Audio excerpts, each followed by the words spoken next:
"You guys can continue with your desserts," she said, "and the little girl will sit there for a while longer, until she learns to keep her mouth shut."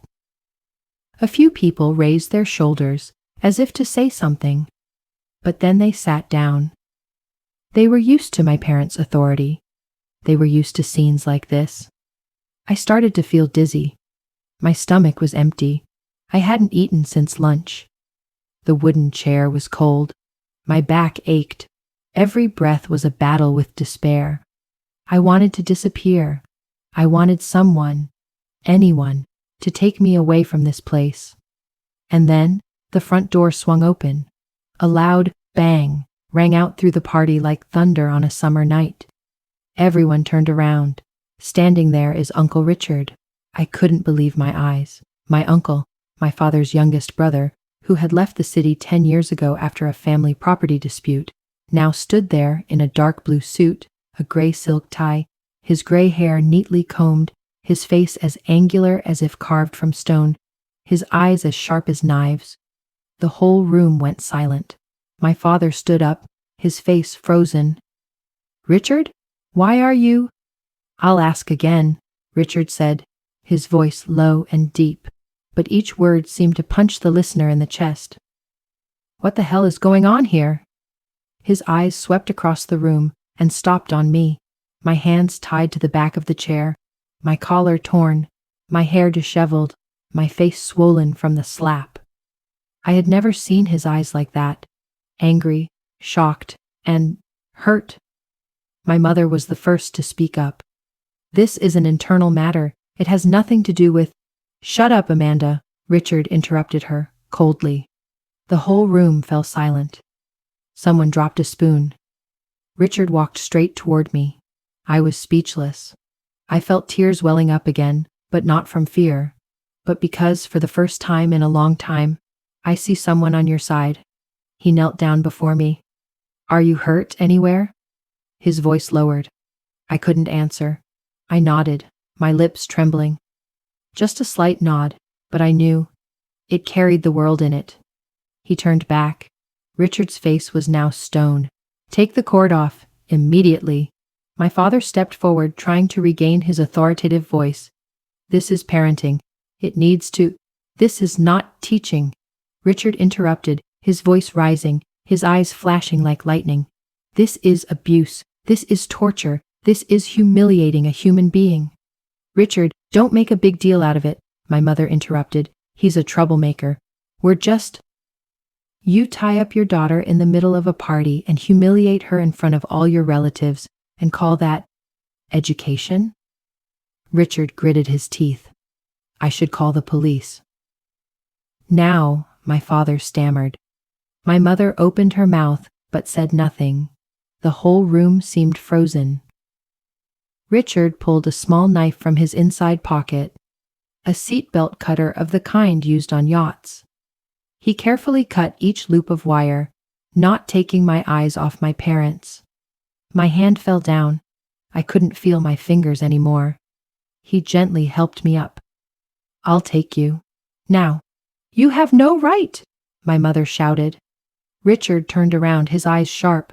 "I had the right when you two lost your parental rights long ago." He put his arm around my shoulder and walked out of the auditorium. I staggered, my steps unsteady, but I walked. I didn't look back. Until a small voice rang out behind me. "Sister, Sophia." I stopped. Liam. He was standing alone, his eyes lost, his face ashen. "I didn't know things were so serious." I looked straight at my brother. "I know, I just don't care." I turned away. Outside, the night wind hit me like a slap in the face.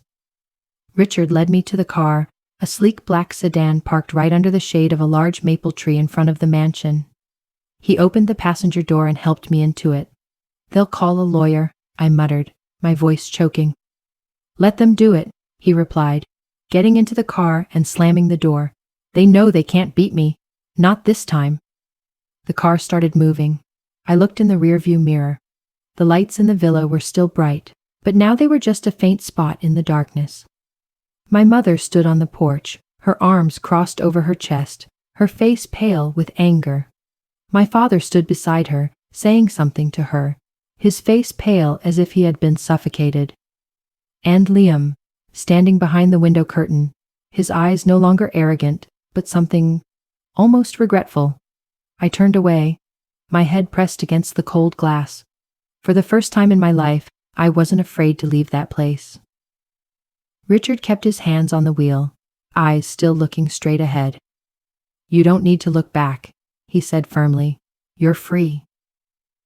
The drive was less than 30 minutes, but it felt like a lifetime. When the gates of Richard's mansion opened, I felt like I was entering another world.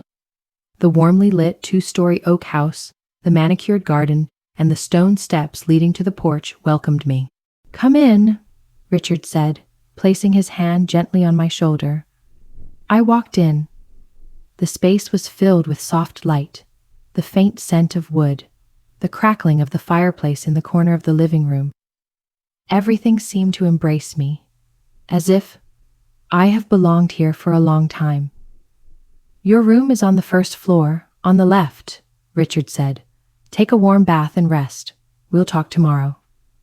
I nodded, no words to thank me, only tears, but not pain this time. I climbed the stairs and opened the door to the prepared room. There was a white bed, a desk by the window, and an empty bookshelf waiting for me to fill it. I lay down, curled up in the blanket. The soft light of the nightlight fell on the wall. I got out. I survived. I woke up at 7 a.m. in a room where the sunlight didn't scare me. That was the first strange thing. I was used to the morning light signaling a day of criticism, comparison, and humiliation. But here, in the warm, cream-colored living room, with its white sheets, its lightly embroidered curtains, the occasional bird call from outside, I felt nothing but peace. I lay still for a long time, listening to the silence, not the threatening silence of my parents' house, but a gentle silence, as if the house were whispering, "You're safe." The door knocked softly 3 times. "Sophia?" Richard's voice rang out softly. I sat up, my heart pounding out of an old habit, preparing myself for questioning. But then I remembered. There was no whip, no rope, no one to tell me. "You disgrace the family." "Yes," I replied softly. "Breakfast is ready. No rush. Come down whenever you want." I smiled, a small smile, the first in a long time. The breakfast room was next to the glass doors overlooking the garden. Richard had already set the table. Fried eggs, toast, fruit, and a pot of hot tea. He sat there, reading the newspaper, wearing his reading glasses. When I entered, he just looked up and smiled. "Can you sleep?" I nodded. "Good. Just sit down and eat. You don't have to say anything if you're not ready." I sat down, holding my cup of tea. My whole body still felt like it was in a dream. No one was giving me orders. No one was scrutinizing how I ate, whether I chewed slowly, whether I used the wrong knife and fork. Everything easy. We ate in silence, not awkward but peaceful. After breakfast, Richard took me for a walk around the neighborhood. His villa was located in the suburbs, surrounded by maple trees and a small fish pond in the back garden. I listened to the sound of trickling water, the wind blowing through the trees, and a strange feeling crept in. I am living. Richard took me to the library in the house. The walls were covered with books. There were armchairs, reading lamps, wool rugs, and a small electric fireplace. "This place is for people who want to disappear for a few hours," he said. "And, sometimes, a few years." I smiled slightly. Richard didn't ask any more questions, didn't mention my parents, didn't force me to tell him. He let me open my own door, if I wanted to.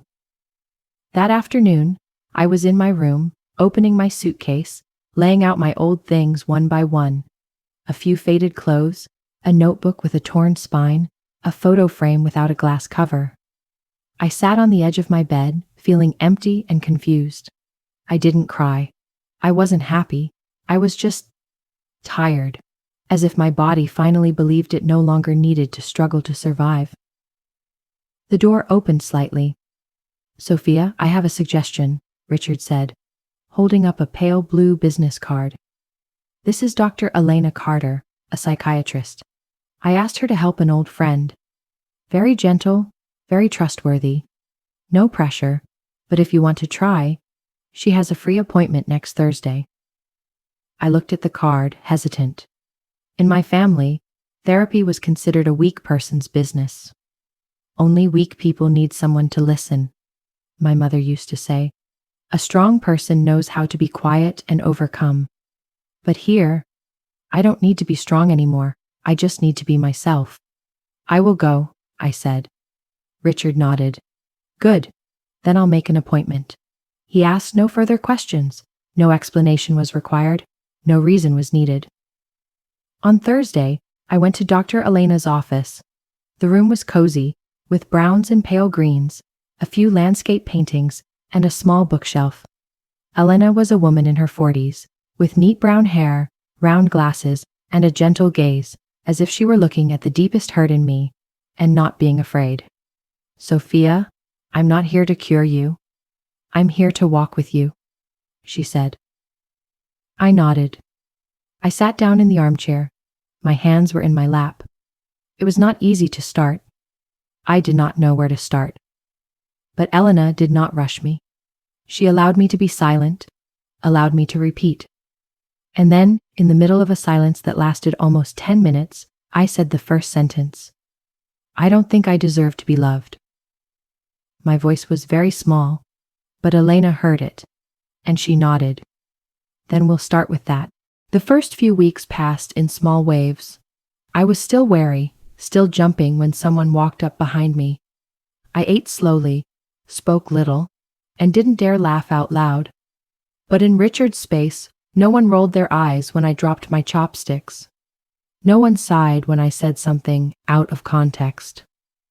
One day, Richard knocked on my door, carrying a box.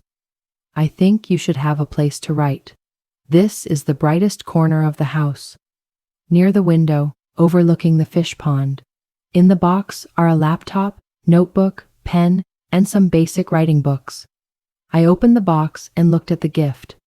I had never received anything that served my passion. I don't expect anything. Just if you want to try again, you don't need permission. I nodded. And that night, for the first time in 7 years, I opened my laptop and typed the first line. I've gotten used to keeping quiet as a way of surviving, but some days, the silence is louder than the screams.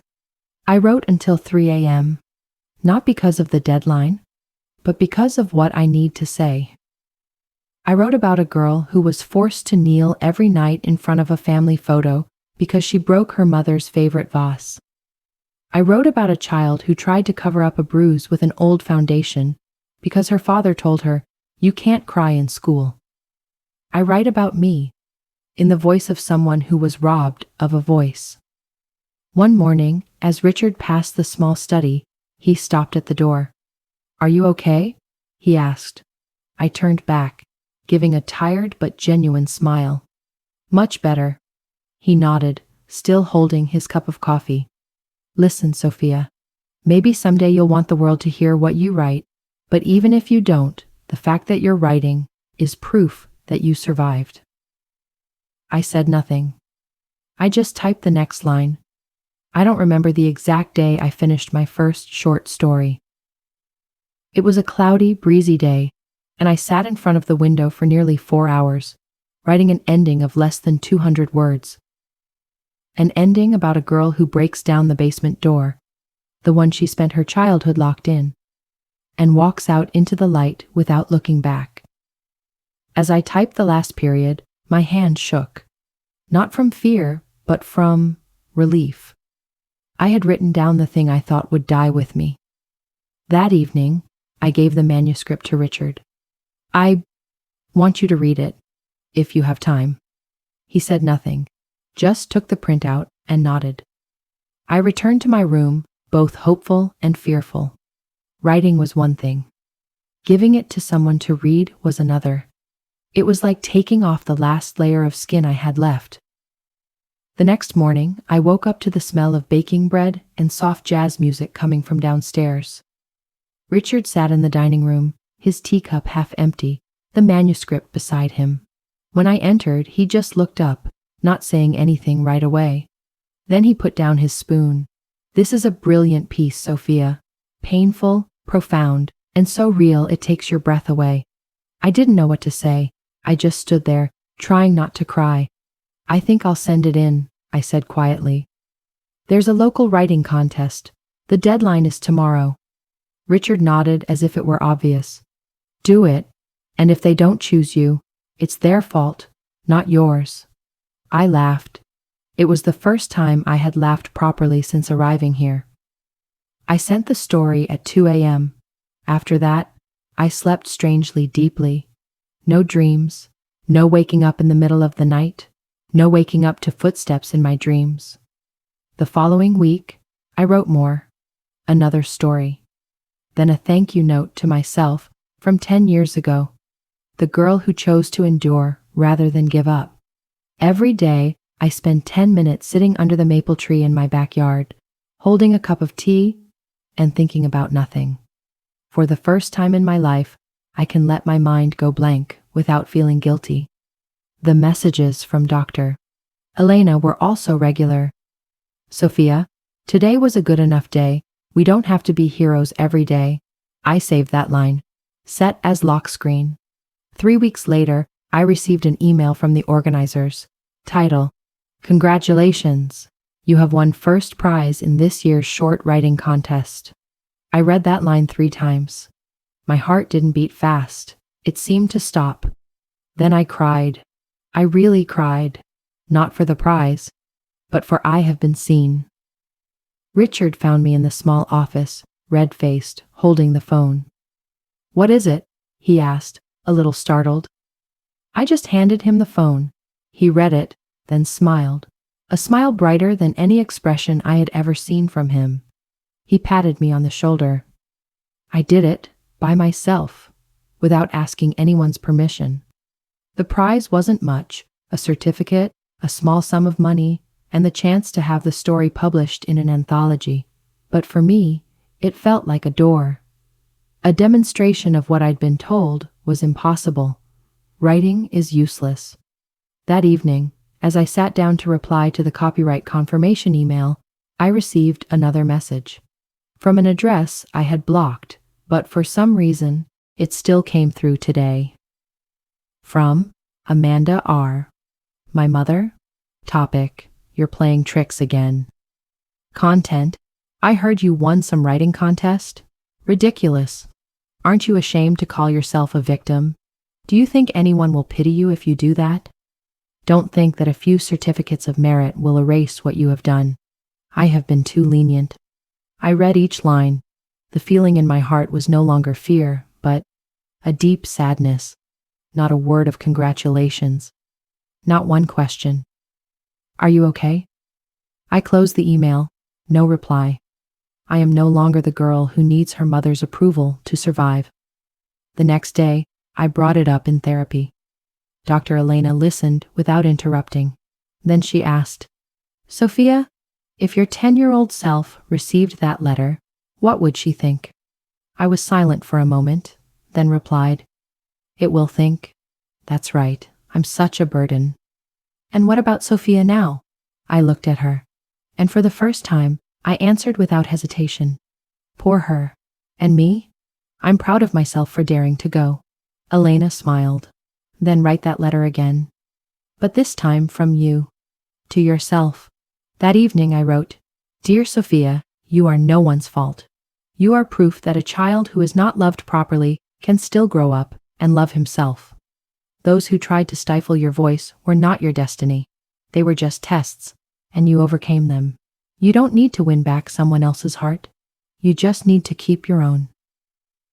Me today. At the weekend, the organizers contacted me to invite me to speak at the awards ceremony. Richard asked, "Do you want to prepare your speech?" I laughed. "I want to tell the truth." I stepped onto the small stage of the local auditorium in my olive green dress, my hair tied back, and the printed copy of the story in my hand. The lights no longer made me shiver. The faces of the people no longer scared me. I looked down and said, I used to think my voice wasn't worth hearing. That if I write down what I feel, people will laugh. But today, I stand here to say, writing saved me. And if you are silent because you are afraid of being hated, remember, people only hate what they cannot control. The whole hall applauded, not because I'm good, but because of me dare to say. After my speech, I got more messages than I ever thought I would, not from critics or famous writers, but from people like me. A 17-year-old girl texted, "You make me no longer ashamed of wanting to run away from home." A woman in her 50s wrote, "I never dared to tell the story of my father tying me to a post when I did something wrong. But when I heard you tell it, I felt liberated." I saved every single one of those messages, not because they made me feel like a hero, but because I knew each person who speaks up lights the way for the next person. Richard printed out all the messages and posted them on a whiteboard in my small office. Above them, he hung a sign, "Voice found." I stood looking at that board for 10 minutes, and then I turned back and looked at him. I think I'm ready to write something bigger. Richard put down his teacup and looked at me. "Do you want to write a book?" I nodded. Not to attack anyone, but to tell everything. No more hiding it, no more fear of them reading it, no more trying to avoid hurting them. He didn't need to think. Then write, and write truthfully. Because even if the truth hurts, it is still the truth. Writing a short story is one thing, but writing a book is like digging out bits of memory from my chest. It's going back to the room where I was locked in for 4 hours in the middle of winter for doing my homework wrong. It's remembering the feeling of my father dragging me into the kitchen by my hair, forcing me to kneel at his feet while he watched TV. It's the click of the bathroom door, where I cried, held my breath, and quickly wiped my tears away so no one would notice. I write everything, first by hand, in a notebook, then typed, word by word, paragraph by paragraph. Some days I could only write one sentence. Some days I wrote until my fingertips bled. Every night I printed out a new chapter and left it on Richard's desk. The next morning he read it. He didn't say much, but every time he gently placed his hand on the paper, I knew he was saying, "Go ahead. I'm here." Chapter 7 is the chapter I dreaded writing the most. It's about the time I was 15, and my mother made me bow and apologize to everyone at a family party for dressing like a whore in a purple dress I bought with my part-time job money. I remember clearly the look in my father's eyes. Not angry, not hurt, just indifferent. As if he was watching someone mention the neighbor's kid. I rewrote that scene with all the emotions I had hidden for nearly 20 years. After I finished writing, I closed my laptop and sat in silence for almost an hour. Then I cried, but not because I felt sorry for myself, but because I knew I would never go back to being a good, obedient, and quiet child. When the manuscript reached nearly 60,000 words, Richard asked me out for lunch at a cafe in town. He arrived with a woman with light gray hair and wire-rimmed glasses, Julia Walker, a longtime literary agent and old friend of Richard's. "I read the passages Richard sent me," she said, her voice firm but full of emotion. "And I believe this is a book that women across the country need to read. Not because it's a drama, but because it's so real that no one else would dare write it." I sat there, heart pounding but eyes steady. Julia leaned back in her chair and flipped through the files. "But I have to ask first, are you ready for the reaction?" "I've lived my whole life fearing their reaction. Now I'm ready." Julia nodded. "Good. Then I'll take the manuscript to 3 major publishers. And trust me, at least one of them will know this is gold." That evening, when I returned to the villa, there was a cream-colored envelope on the reception desk. No name, no stamp, but I recognized the handwriting at once. My mother. I opened the letter. The handwriting was hurried, not as polished as usual. "Sophia, We hear you're writing a book. You should stop now before things go too far. She doesn't understand what she's destroying. Family isn't something to be sold for pity. If you still have any self-respect, keep this at home. Don't forget who raised you. Don't forget the place you used to call home. One final warning: no signature, no love note, just orders. As always. I handed the letter to Richard. He read it, then folded it, saying nothing. After a while he looked up. What do you think? I do not hesitate. I will continue writing. He nodded. Then he said something I will never forget. I'm rewriting history, not theirs, my own. A week later, Julia called. Good news. There are 3 publishers competing for the manuscript. The bad news is that one of them has been contacted by her mother. I was silent. She continued. She sent an anonymous email saying she was fabricating, mentally unstable, and had been treated for paranoia.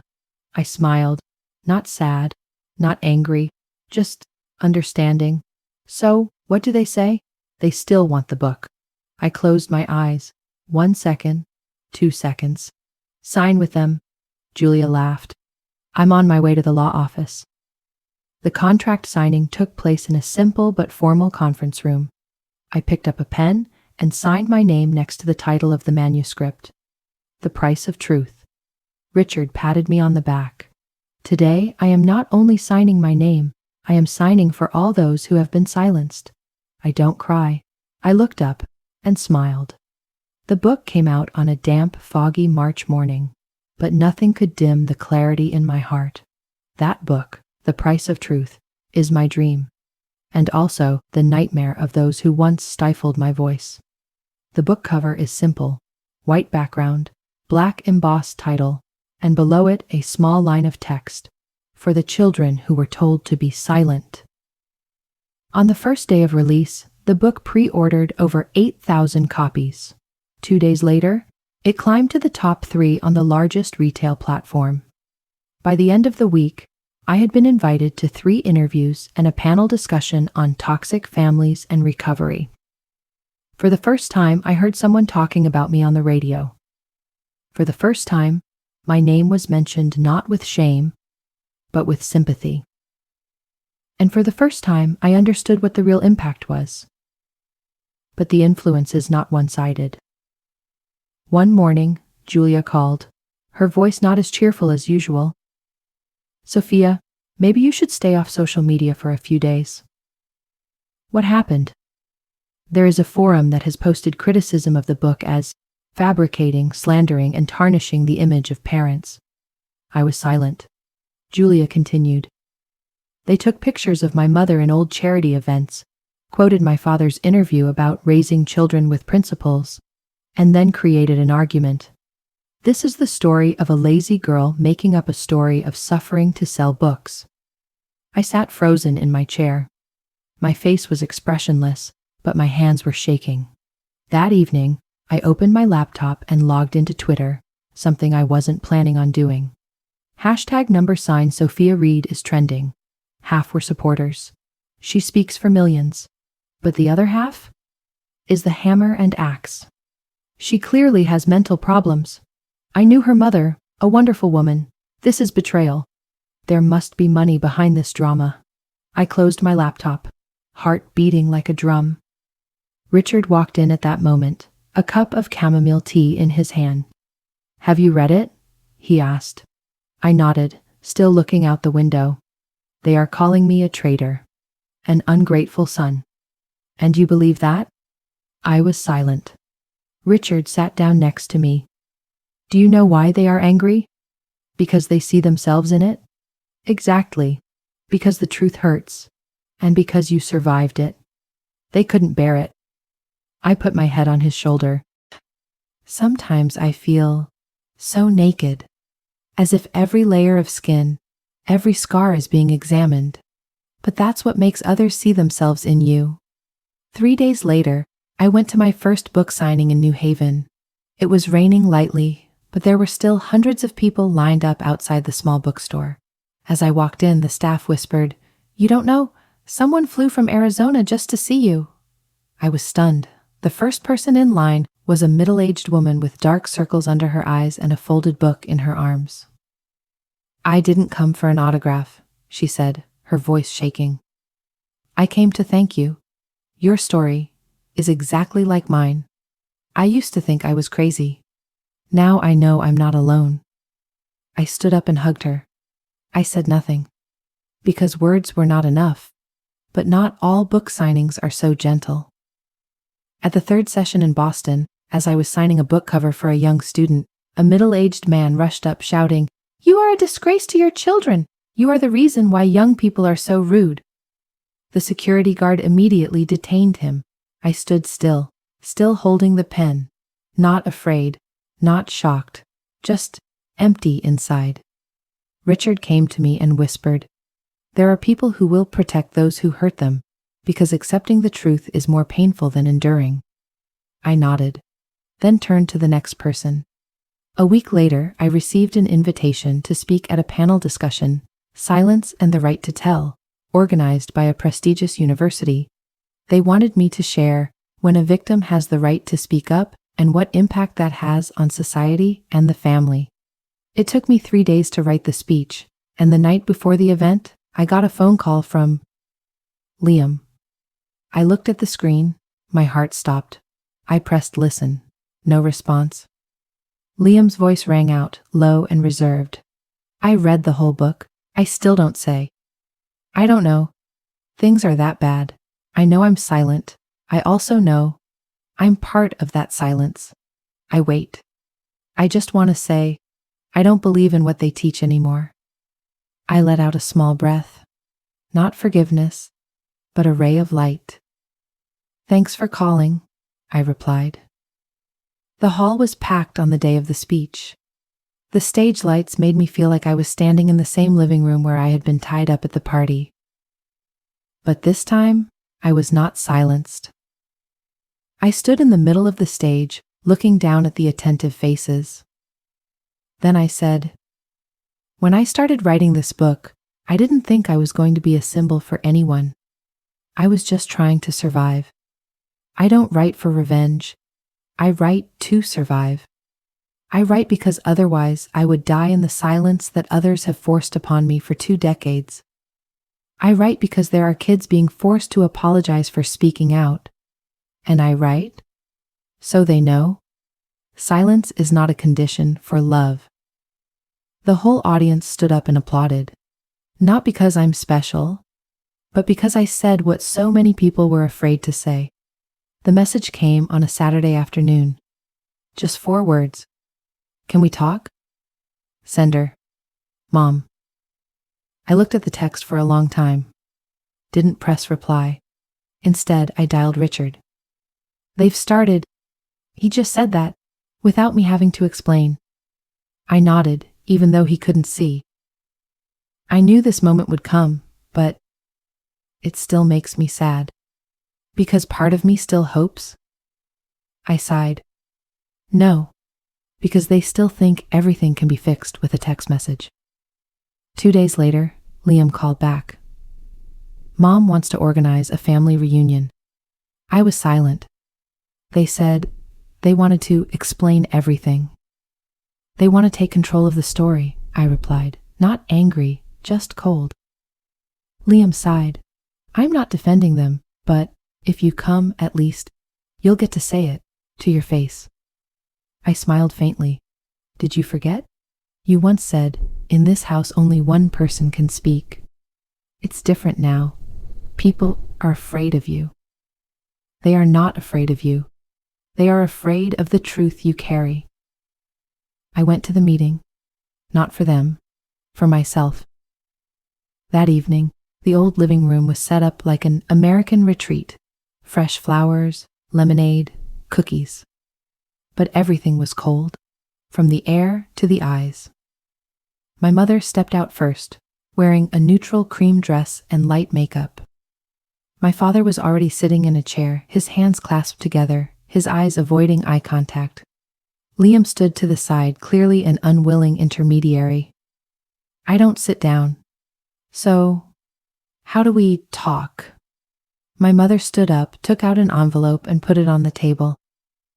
This is a letter of apology. I raised my eyebrows. Pre-written? We are not as good at talking as you are. She tried to laugh. So I thought writing would be clearer. I did not touch the envelope. What's in there that you don't dare say directly? My father spoke for the first time. You've taken things too far. The family is under scrutiny. Dad's company is in trouble. So, sorry for fame? He looked at me. His voice was no longer steady. I'm not saying you're wrong, but things could have been handled internally. I stepped forward, my eyes cold as steel. Internal? Like when my dad beat me with a leather belt because I came home late? Or like when my mom cut my hair in public to make me remember it for life? No one answered. I continued. An apology? Fine. But there's no real remorse if it's accompanied by fear of being shamed. Liam followed me out, all the way to the car. I know they won't change overnight, but at least you have the right to listen to them. I opened the car door and turned. You're wrong. You have the right to not hear anything anymore. In the evening, I read the letter, 4 pages long. The first page is, My dear child. The last page reads, We always love you in our own way. And in between, subtle blame. I'm sorry if you feel hurt. Parents are just trying to teach their children to be good people. Maybe we were both wrong. There is no sentence, we hurt you. No one wrote, we were wrong. I folded the letter and threw it in the drawer. Not because of anger, but because no more. 3 weeks later, I was on a national talk show. The host asked, Sophia, if your parents were watching this show, what would you say to them? I looked into the camera, without hesitation. Thank you for giving me this life. And I used that life to escape what they caused. The auditorium was silent, then burst into applause, but not everyone is supportive. One elderly pastor wrote in an online post, Are we promoting unfilial piety, exposing families to the public just to sell books and gain pity? I don't respond, but my readers do. A girl wrote, If speaking out about being abused is unfilial, then I will be unfilial for the rest of my life. A middle-aged man commented, My family was broken by silence. I just wish someone like her had spoken up sooner. I read every line, not to seek praise, but to remember. I no longer write for myself. One day, Julia called. There's an offer to turn the book into a documentary, Netflix. They want to combine narration, images, and real interviews. I was silent, then asked, Do they want to interview my parents? Yes, but they won't show up if you don't agree. I thought for a long time, then say, Let them talk, but no editing, no hiding, no staging. Julia was surprised. Are you sure? If they want to talk, let them dig their own holes with their own words. The film was shot over 6 months. I recount each scene, from childhood to leaving home, from the locked cell to the lecture stage. My family was interviewed separately. In the official trailer, my mother says, I think she's being overly sensitive. We're just trying to do the right thing. And my father only said one sentence. I don't see anything wrong. The internet is in turmoil. The film ranked top 5 globally in its first week. And I no longer tremble when I hear my name associated with them. On the night of the movie premiere, I was invited to give a speech at the end of the event. I walked out onto the stage, wearing a sleeveless black suit, my eyes straight. Someone asked me, Do you forgive them? I stopped. What is forgiveness? Is it wiping away all mistakes? Is it pretending nothing ever happened? I looked at the audience. I'm not sure I forgive, but one thing I'm sure of, I no longer belong to their silence. The whole audience stood up, and I know, finally, I have rewritten my own legacy. The message from Julia came at 3 a.m. I was on the front page of The Atlantic. They called me the first silence breaker. I woke up from a nightmare. My phone screen lit up in the darkness of my New York hotel room, where I was staying for a global conference on children's rights. In just 6 months, I went from being considered a rebel child to a global icon. And I'm not sure I'm ready. After the documentary, everything came flooding in. Interview requests from CNN, TED Talk in Paris, collaboration offers from UNICEF, Save the Children, even Hollywood. Meanwhile, my family, accustomed to living in a private but prestigious area, began to fall into crisis. My mother was removed from the County Women's Charity Council. My father had to temporarily step down from running the company after a wave of protests on social media. They hired a PR firm to reposition their image. I'm not gloating, but I don't feel sad, because for the first time, they must be held responsible. A week after returning from my TED Talk in Paris, I received an invitation from UNICEF. They wanted me to be the global representative for their Rescue Forgotten Voices campaign. I was speechless when Julia read the invitation. They are willing to fund the Truth Center project you mentioned. Your name now has real weight. I held the glass of water. My hands were cold. But Julia, if you do this, you won't be able to back out anymore. She nodded, her eyes full of sympathy. Yes. And part of me still doesn't know what I want? I nodded. That's right. That evening, I sat alone on the balcony. The October wind blew gently, not cold enough, just enough to stir the heart. I thought about the past, the nights I was forced to kneel on the cold tile floor, the times I cried and no one heard me, the sound of the door locking every time my parents taught me a lesson. I also think of the present, of the hundreds of emails from people I've never met, telling their stories with hopeful endings. Thanks to you, I know I'm not crazy. Thanks to you, I dare to leave. And then, I thought about the future. A future where I become a voice, but also a shadow of old pain. I asked myself, do I want to save the world, or save myself? The next morning, I wrote an email declining the organization's invitation, not because I don't believe in mission, but because I know, if I continue without stopping, I will lose myself again, in another way. 3 days later, I returned to the small house in Vermont, the one I rented to escape the limelight.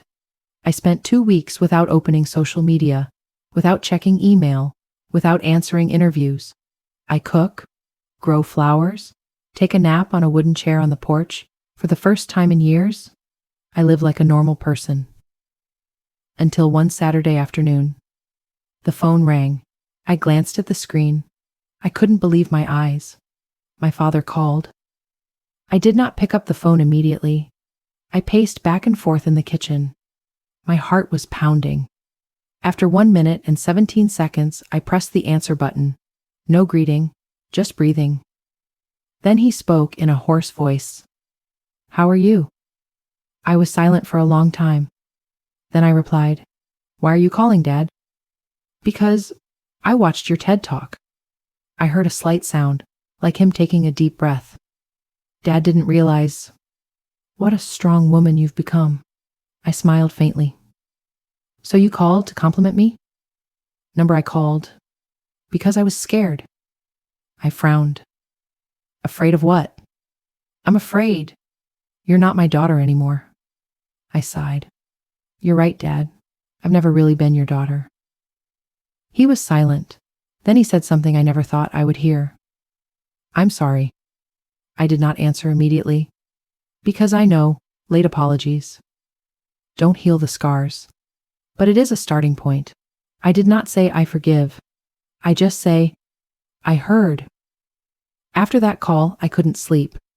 I opened my laptop and wrote a diary entry. Forgiveness is not about removing the chains from another person, but not letting them strangle us anymore. I don't know what's coming, but I know I have a choice. No one defines me anymore who they are. I define myself by who I am and how I want to live. I thought Dad's call was the end of an old chapter, but no, it was just a comma. 3 days later, I received a handwritten letter. a rarity in the digital age. Addressed to the publisher, forwarded to Vermont. White paper, blue ink, small shaky handwriting. My name is Ellie. I am 11 years old. I saw you on TV. My mom said you were a bad person for talking bad about my family. But I think you are brave. My dad beat me up, but my mom told me to keep quiet because family comes first. Teacher, is there any way to be like you? I don't want to wait until I grow up to escape. I want to go now. I read it 3 times. The words were simple, but they penetrated my heart like acid eroding iron. I don't cry. I'm not shaking either. I just sat there motionless, as if a part of me had been pulled back to when I was 9 years old, when I had written the same letter, then hidden it under my pillow. No one read that letter. But this time, I cannot be silent. I picked up the phone. I called Julia. Julia, I want to reopen the Truth Center project. She stopped. Are you sure? You said you wanted to back out 2 weeks ago. I know. But now I know that the reason I exist is not to heal myself, but to help kids like me not be silent like I was silent. We started by sending feedback to Ellie, by post discreetly, with no specific source noted. I wrote, "You are not wrong to feel pain. It is not because you are weak, but because you know you are worthy of love. I am building a place that you can one day call home. I don't promise to save Ellie, but I promise not to forget you." The following month, I returned to New York to officially announce the founding of the company. The Center of Truth, an organization that provides legal, psychological support, and temporary accommodation to victims of domestic violence. The press conference attracted hundreds of reporters. But the first person I invited to speak was not me. There was a girl named Rachel, 17 years old, who was locked in a basement for 3 months for lying about being abused. Rachel stood in front of the microphone, her voice trembling, but her eyes determined. I used to think I was trash, but then I read Sophia's book, and I realized I am human, not someone's dirty secret. The audience applauded, not out of pity, but out of respect. I didn't cry that day. 2 days later, I was officially summoned by the police. Not with an arrest warrant, but a warning. A young policewoman looked at me across the interrogation table. "Do you know that this behavior can be prosecuted?" I nodded. "And what if Ellie lied?" I looked straight into her eyes. I used to be Ellie. Luckily, Ellie wasn't lying.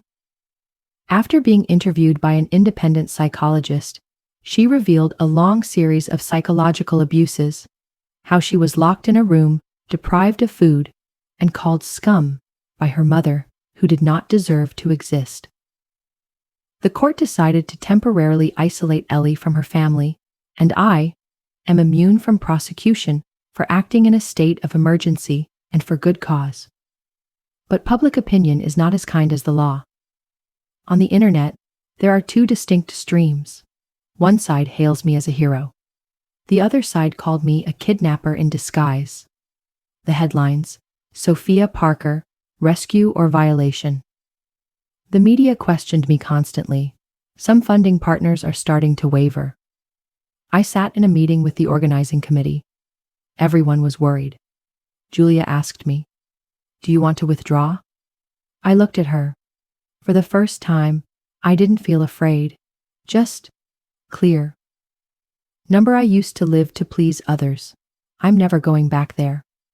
A month later, Ellie spoke at the opening of the Truth Center's new facility in Colorado. The girl wore a white dress and her hair was tied up, but the voice rang out like a bronze bell. I used to think I was invisible, but Sophia saw me, and thanks to her, I believe one thing: no one is invisible if we dare to look. The whole hall stood up. Applause. I stood at the back of the room, not on stage, because I know that day is no longer mine. It's Ellie's, and all the other Ellies waiting for an outstretched hand. Later that year, I received an International Human Rights Award. I do not accept it. I sent a short video. I said, I used to think the greatest victory was to make those who hurt me bow their heads. But then I understood. Real victory is when you become what a child might call a savior. I am not a hero. I am just a child who was afraid of the dark, but now has learned to hold a lamp. The video ends in silence. And I know. I don't need any more applause. I need silence.